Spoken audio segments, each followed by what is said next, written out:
Say what?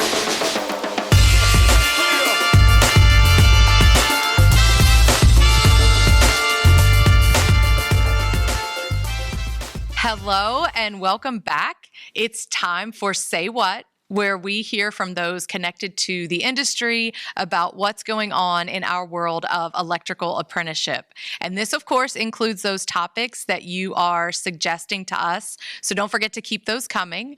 I'm Cindy Sandifer, your host, and I'm joined by Todd Stafford, the Executive Director here at the Electrical Training Alliance.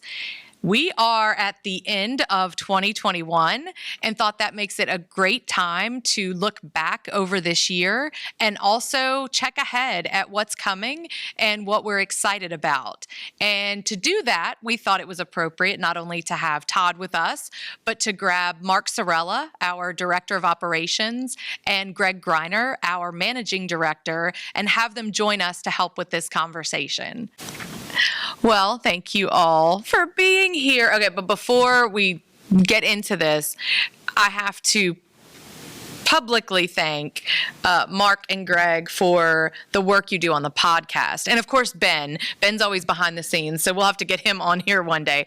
But along with all the other things you do for the Electrical Training Alliance, you spend a lot of time on this, and I'm really grateful for that. So just wanted to say a big thank you. All right, so... Really? You going on now? Oh, and thanks, Todd. I know I just see a pretty face, but at least I get some kind of thing. Yeah, you're just a pretty face. I got you. Okay. We're just here for your title. No, but before we go on, okay, so today... I want to ask you all similar questions, but I'd like you to answer from different perspectives. So what you're most involved in. So Mark, I'm thinking you give us the Electrical Training Alliance as an organization view. Greg, looking at all the acronyms that we could possibly come up with. So we'll do LMS, OLS, PTSI, and whatever else you want to pull in. And then Todd, if you'll kind of look industry and apprenticeship from this big wide lens. So when I'm asking the questions, just think from those perspectives. But if we're thinking 2021, looking at recapping it and assessing it.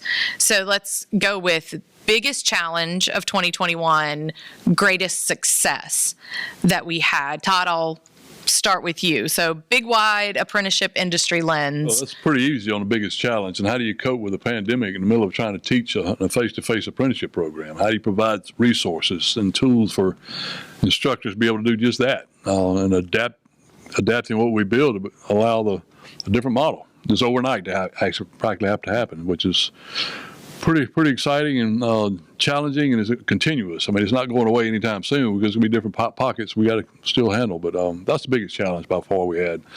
Biggest success we had, the success of people.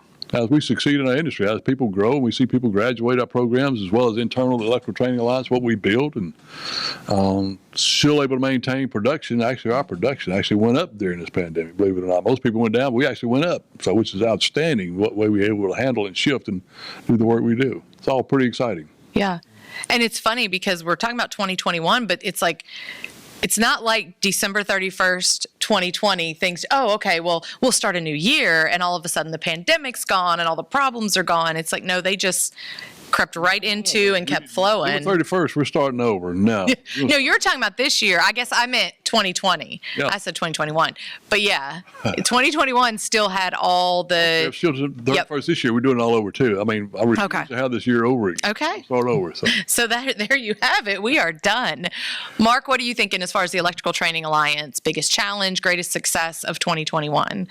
Well, the challenge goes back probably to 20 because the pandemic kind of gives a wrinkle in time, right? You kind of lose a year or 18 months of your life. You're like, oh, that was last year. Oh, no, that was 2 years ago. Where did that year go?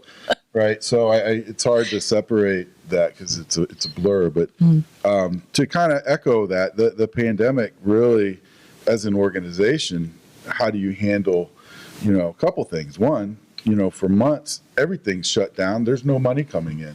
You still got to make payroll. You still got to do this. How do you handle that? Not to mention now you've got an office that's empty and people are working from home. How do you structure and organize keeping people productive? and continuing to do the services that we need to provide to our industry without skipping a beat, because now nobody's in the office. We've got to work remotely and so forth. And on top of that, I know you said one, but they kind of go together, is, we've got employees in a dozen states, and every state is coming out with a safe at home, a stay at home, and so as from an HR point of view, you got to understand what can or you can't do, and they change, and you've never heard these terms before, and trying to understand what you can do. And we've got employees that needed to drive, so we'd have to give letters for them. So if they got pulled over, there's a letter on our letterhead saying they wouldn't get a fine because they're not safer or staying at home. I don't know what's term. It was a challenge. Yeah. That was probably the largest challenge of dealing with all of that. But the success was, I think we were able to, when everything shut down within a week, we pretty much had 98% of everybody up and running, and we were continuing to do what we were doing. As Todd said, productivity, even internally, we continued to see work getting done, and you could argue more work getting done as well. That was a good challenge, as well as just handling, running an organization with everything shut down. We were able to, I won't say not skip a beat. My heart skipped several beats, but we were still able to stay on track and continue to provide the service that we need, as well as to support internally, all of the employees and those that rely on us. So Yeah, I can vouch for his heart skipping beats because we had a few late night phone calls we had over that. So, a few times. Just a few. Were there drinks with those phone calls would be my question. After the call. Oh, yes. Lots of drinks. All right, acronyms. We're going to shoot those to you, Greg. Yeah. Well, I would start out trying to define the difference between like 2021 and prior. Clearly, it's all mush. So I echo the same thing. It's like, when did we do this? And probably the strength I rely on is having a memory of where I was when I said that, what I was doing, and this whole 2020 to 2021 and where we're at today, I can't find anything, and it's so just like, how do you keep up with that? So, but this is an extremely high functioning industry. I've worked in other industries like many have, and this industry is so high functioning. They're very demanding, very kind at the same time. But we've got apprentices that do homework any minute of any day, any time of the year. It does not matter. They need to do their coursework. They always did, but now we have data to prove it. And so we've got internal teams, external teams, and they are all there at a moment's notice to make sure that, these systems are up and functioning and running and doing what they need to do, let alone the systems. The curriculum that is on top of that system has to function at that same quality level, and so we're every minute of every day thinking about that. So I don't know that 21 was different than 20 was different than 2014 in trying to talk about blended learning or anything. It's just there were a lot of challenges, but I think I focus on the fact that this is such a high functioning group that you got to perform at their level. And I think our greatest success in that is we have teams that do that every single day, internally here at the Electrical Training Alliance, externally with all our partners who help us, and then the training directors and the instructors and the apprentices who actually reach out and they solve some of our problems. They reach out and say, I saw this. Are you seeing that? And we find out things. We've got monitors for days on all of our systems. We know the temperature of every server, the fan speed of anything that's going on.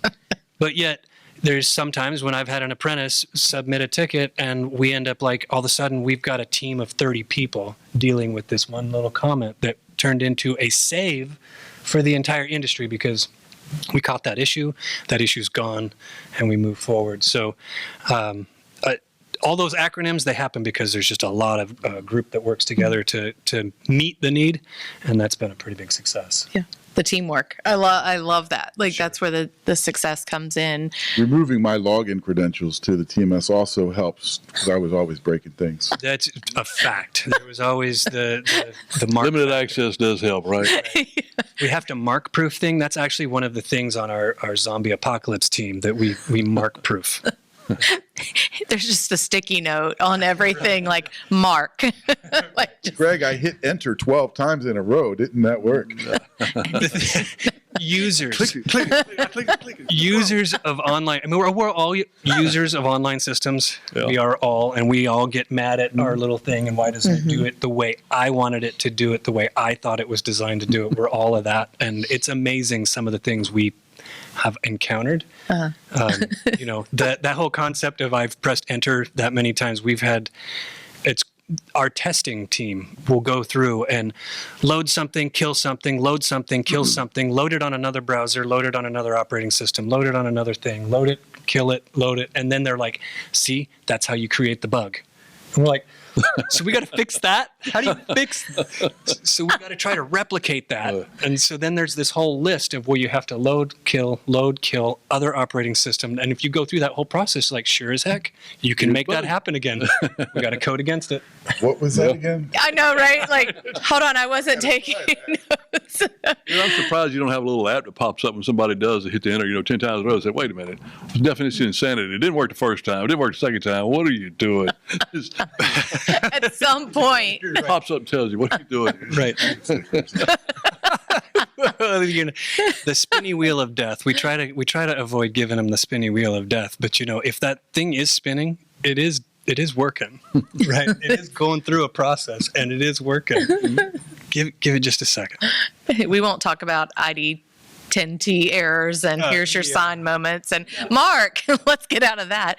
What's coming in 2022 for the Electrical Training Alliance? The things you can share. Don't give the stuff that, if I could tell you, but I'd have to kill you stuff.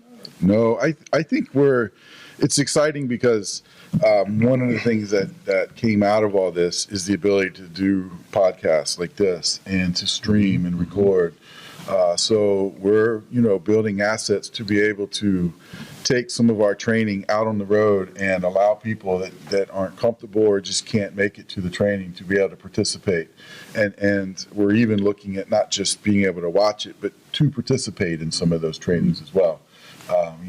We tinkered it with NTI and so forth, but we're trying to do a lot more, audio assets, so that it's not just printed curriculum, it's not just online. So we're trying to build a way so that we can make it interactive, make it more visually enhancive, as well as our training and the stuff we do. So we're really doing a lot with that and seeing with that. I mean, this podcast and this studio that was originally built to be a classroom has now been converted into something that allows us to do that. So I'm excited about where that's going to go. It's all new for us, and we got a good team working on it. That is exciting. Like all the new things that 2020, the pandemic, horrible. Like there's so much sadness and difficulty that came out of it. But then you saw a lot of things born, and created and assets and things that we just didn't think about. Greg, 2022? More acronyms. That's abbreviations. That's the goal. So it is the goal here to just come up with more and more. So we're going to change the name of two of the companies and add a third, but go back to one of the original. I don't know. So My head hurts. Yeah. Where's that drink we were talking about? So does mine. So does mine. There's our LMS is turning into an online learning system. It's, learning management systems are kind of just a component of a whole, whereas before that was the whole. And so as we move forward and as we see our curriculum migrating to using more technology to support us, we've had technology to use in our classrooms, as instructors or as trainers, but the content itself wasn't really, like, it sat on technology, but the technology wasn't really being utilized for every component that it could. But part of that is you have to learn how to use it, and you have to learn how to use it appropriately and not just do it because it's, hey, there's a shiny object, let's make that happen. But we have spent the better part of the last 3+ years defining the blueprints and laying out the plans and building the building of an online learning system and a platform that offers where programs can choose to use it They can choose not to use it because they already have these kinds of resources that they're already paying externally for. And if they're happy with those, great. And if they don't have them and would like them or would like to use them in the integrated system, those are the kinds of things that are coming for 2022. We're really excited about it. It's going to take some lot of communication. I think the biggest thing I've seen about it is it's got to have. It won't be bought in or used the way it could be used if it's not defined by the participants that are going to use it. So we're going to spend a lot of time having them help us define how they would like to use it before we roll it out. So I think it's just exciting. Curriculum is being updated to we get it all the time.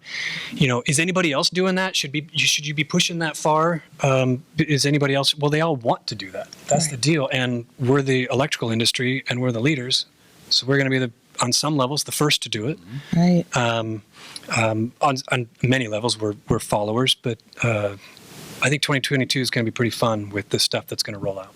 That is exciting. More acronyms. That's big. That part's not. Right. But that's okay. We will learn those acronyms. Yeah. Todd, big picture, 2022. Continue what Mark and Greg were speaking of. This is the pathway we've chosen to go on the last 3 years, start building out the room that we need to have CML learning and what that means for our industry. Now, I've always been a big believer in that we need to train in the same methodology in which we get paid to earn a living. All right, we got to find a way to mimic that, do that. And the classrooms of the past where we do our lecture-based training and where we record homeworks, we go over homeworks, and that was a form of teaching, is going to go down the road. That's not where we need to be. But to do and make it capable of us to succeed, we have to find a way to replace what we have in a way that doesn't cost the programs more money or the apprentice more money and doesn't take longer in time. So we have to find a way to adapt. And that's what Greg's speaking about, all these consolidation of efforts, all these different silos that we now bring back in each one of the new acronyms. So, all coming into one system that's there. Same operations, just one system, one way to put everything together. I'm really excited about because that's one of the big goals we always had, to get to that point where we got that one single sign-on point to do, in which this won't eliminate everything, but it's going to do a lot of it. It's working toward that pathway where we're going. I'm excited to see that unravel and start seeing the first parts of our CML learning. Computer-based learning, computer-mediated learning, CML acronym, but another one of those. But that's where we're going. And to see that start unravel, start seeing those classes being used, and I anticipate it's going to be pushbacks both ways. Anything new is always there. It's always going to happen. But let's get it out. Let's start talking about it. Let's beat it up, see what we can learn from it, make it better the first time, because Greg just said it. We have no one to look at and say, hey, this is what you got to do. We're developing this. We're going to make this happen. And we have to for reasons. And I speak about those often. And to start seeing unveiled this year is pretty exciting to me. Yeah. Well, and you've kind of touched on it, but what are you most excited about related to our industry and the work that you get to do? Because obviously you're everywhere and a little bit with everyone. So what's most exciting to you? Well, if you think from a big picture point of view, we're finally going to give instructors and apprentices what they've been asking for the last 30 years. I've been teaching. How do I do that hands-on? Give me more hands-on training. All right, well, let's focus on that and have everything else supporting that need. If all of our lecture-based training, all of our theory learning is all there to support the reason why we do something, hands-on. That's some big change for us. That's huge. I'm really excited about that because it finally gets to work. I've never taught a class from 1988 till today. First class taught 1988. I was teaching an instrument, a code class in my JHC where I was at teaching code. And the guys said, we got to have some way, even in that class, more hands-on related training, more applications associated. Since then till today, it's always, how do we get more hands-on? Well, everything we're doing and building here is done just to support that. How do we get more hands-on time at the JDC training? What it's for. Right. Yeah, I mean, it's what we're doing, right? It's what you've made such great points about that. I won't try to even recap those, but this idea of that's what we want to see is what you're doing in the field. Passing a test is one thing. Being able to actually do the work for that customer is the most important. How we get paid. Yeah, right. So let's make sure we can do what we get paid to do. Right? Exactly. Right. Exactly. Greg, what about you? Most excited related to our industry and the work that you're involved in? I don't think it changes or has changed since I got into the industry. It's, again, this high-functioning group,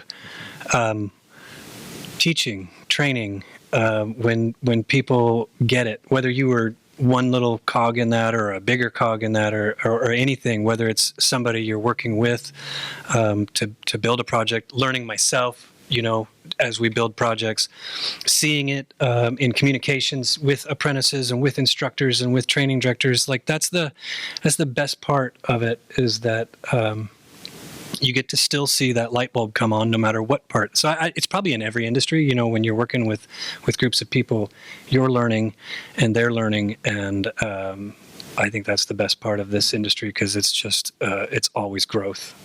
Yeah.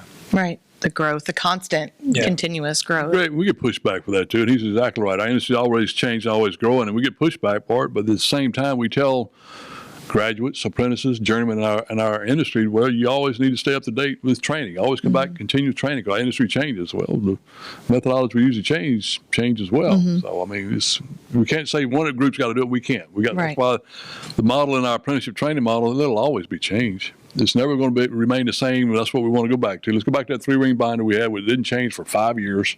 So we know what was going to happen. Which I understand why, different reasons why it didn't change, but we can't get there. We can't go back. We got to take advantage of technology, and it's always going to be a push. Always be a push to change and don't change, but that's a continuous fight. Well, nothing more constant than change, and we all love comfort to some extent, but I think we could all agree, like, whatever it is that's most uncomfortable eventually becomes comfortable. So it's one of those things, like, whatever it was that you were like, no, never, and then you started doing it, and now you're like, oh yeah, like texting. I remember I had a friend she was like, stop texting me. I mean, this is when text really was starting to be something normal. And I'm like, but it's so much easier. And then the next thing you know, she's blowing my phone up, texting me, so it just becomes normal. How did you get her to convert? We'll go Mr. Anderson.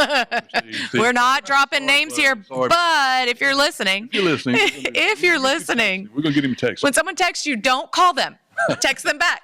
See if they have time to talk. That's a whole different podcast where we'll discuss. We have a whole breakout session on how to use text, when to use text, when to use email, how to use email, how many words to put in an email. If you're at 1,000, capital letters. Love capital letters. And I've always wondered, is there a difference between 3 question marks or 4? That's like there is a huge difference. That's going to change how infinity plus 1. Yeah, huge. So stay tuned for an upcoming podcast about these things. Mark, what are you most excited about? Industry, the work you do. Well, it's funny. The common theme is technology and embracing that. So, as an organization internally, taking advantage of the various technologies that have really catapulted as a result of the pandemic, but also that's out there that allows an organization to be more efficient, still communicate as well, and get the jobs done, and be able to basically not just work remotely, but you can actually function, anywhere. As long as you've got internet connection, just about, you can function anywhere, have access to everything. And just taking advantage of all those technologies that weren't around 5-10 years ago. I remember when Palm Pilots came out, like they were the thing. And, they might have been black and white screens, but heck, that was really cool. But I think a lot of times we buy technology and the equipment we've got is so powerful, but we use the cell phone to talk and to text. But there's so much more with a smartphone, and we don't take advantage of it. So like I committed years ago, hey, if I'm going to get all this equipment, I'm going to figure out how to use it and leverage that to help. And there is so much out there now to help the Alliance to be able to continue to work in multiple different states and collaborate and still get work done and store things and move things around and almost act like you're face to face with some of the new meetings and the software and so forth. So it's exciting to see. I've looked at a lot of new software out there that we're going to be trying to adapt internally. So it's just neat to see where technology is going and how fast it's going, and to be able to do that and still be even more efficient at what you do. Right. At a lower cost sometimes. Yeah. Right. It says a lot about the talent we have here, though, that does that. Because you think about it, when 2020 was in Clearwater, Florida, 2020, we talked about it, and we finished up in Clearwater about wanting to have a way to let's find a way we can actually put out and advertise what we do simultaneously with the classroom session going on. This is before pre-pandemic now. Yeah. This happened. Just have somebody attending the session, but somebody at home can watch what we're doing. And so we started on that plan, and less than 2 months later, the pandemic required it, but we were ready. We were rolling. How quickly people adapt and made that happen. So it's great to see that result. And that's just the talent we have here. makes it happen. Right. And I'm not asking myself this question, but I'm answering the one about something I'm excited about. I think another thing, bright spot, into the rainbow thing that came out of the pandemic was connections. I think we recognize the importance of the interpersonal relationships and our communications. And so I think I'm really excited to see how we're connecting with, whether it's IBW NECA, the JTCs, the training directors. I think a lot has happened there, and I'm excited to see these relationships building, whether it's, between organizations or individuals, and I think that we've just got a lot of plans moving forward to how do we support beyond the curriculum, beyond the things that you would expect us to do, but how do we support each other? That's huge. That's huge as well, because you think about the number of new training directors we've had in the last 18, 19 months. Right. Some of them we never got to meet before. Yeah. How do we start building those relationships? That's huge. You think about that number, that's probably 19, 20%. Really, think about it, of new training directors. Yeah. How do we start it with them? We got to get in front of them one way or the other. Yeah, they can see us, but that doesn't build a relationship. Right. And recognizing, mental health is important. I think, somebody breaks a bone. Yeah. Okay, you need to go to the doctor. You need this and that. But I think the pandemic helped us recognize, we all deal with stuff, and sometimes we don't like to share it. But I think that's, become more front and center. And if you've got an apprenticeship program, I don't care if you got 10 apprentices, you got people dealing with stuff. And I think that's something that a lot of training directors and admin have talked about. And so finding ways that we can help support that too, has been great. Okay. Last question to all three of you. What is the best part of what you do? Greg, I'm coming to you for that. Tough question, I know. So yeah, narrow it. Come up with new acronyms, things to just moving. My biggest goal is to just move that button. If I can move that button and people are like, where did that button go? Then that's the best. So you are the problem. Yeah, right. I don't know. The best part is the teamwork. You said it earlier. It's the teamwork, and it's teamwork with the programs. It's teamwork with every part of the programs. It's teamwork internally. It is the best part. And I keep coming back to the same thing. It's such a high-functioning industry. I've been in other industries. I worked in other industries. From the moment I became an apprentice in this industry, what you put in it is what you get out of it. And people give you that. You don't have to go beg for it. They give it to you because what you put in it, they see, they recognize, and they give it to you. And that's the best part of what I do, is just working with teams that come from that mold. And whether it was at the local training center as an apprentice to a journey worker to a foreman to an instructor and coming up, it's been the same. And it's always been the best part of what I do. I can look back in 20 plus years going, it's just been awesome every year. Now there's a lot of really late nights and hair pulling, and we're struggling and we're clawing to get things done. But when you get done, you didn't do it. We, everything is we, and I love that about what we do. It's great. It takes some pressure off sometimes, to be like, this is group, I'm not alone in this. Right. But then to feel that, it's bigger than just me. This is more than just so me. Much. I remember thinking of that statement, the power of the pen or the power of the sword, that you could write a review question to help a student do well on a test. And if you wrote that question just a hint in the wrong way, all of a sudden a group of students look at the distractors in a multiple choice test and they all end up picking the wrong one. And you're like, I did that. I caused that. Right? So then you're like, okay, well, I really have to be careful with everything I say, how I say it, how I write it.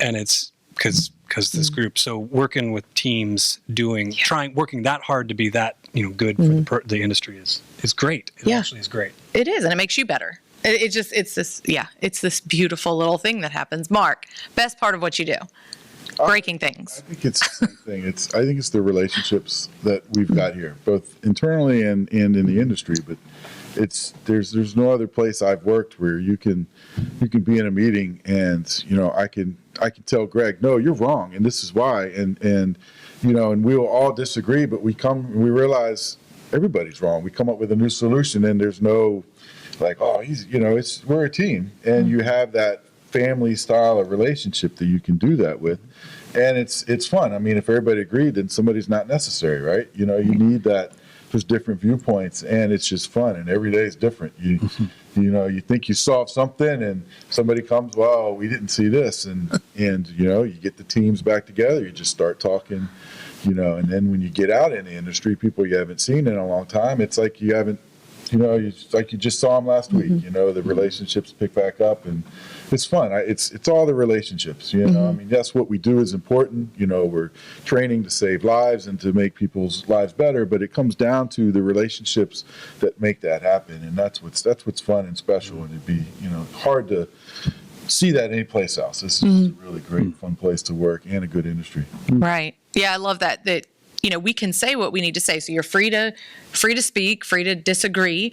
And yet the idea is in all of that, we walk out together. Like the goal is there ultimately. So we come together in that and we can walk out of the room. Todd says it, and it's that North Star. If it's for the good of the apprentice, right? If it's for the best of the apprentice. And so that's, no matter how hard anything is, you can come back to that. Right. And Right. it's so great to work in an industry like that. Yeah, for sure. Todd, best part of what you do. You can't get better than what was already said about people, and that's what it's about. And whether you're training an apprentice locally, whether you're working in an organization here or working down IBW, NIC, either one. I mean, that's what we are all about, the people, and making pathways for people to succeed. And Greg said it, that's a focus point. If you make our curriculum development what we do, if it helps that apprentice succeed, if it's for the apprentice, then that's something we got to figure out how to do.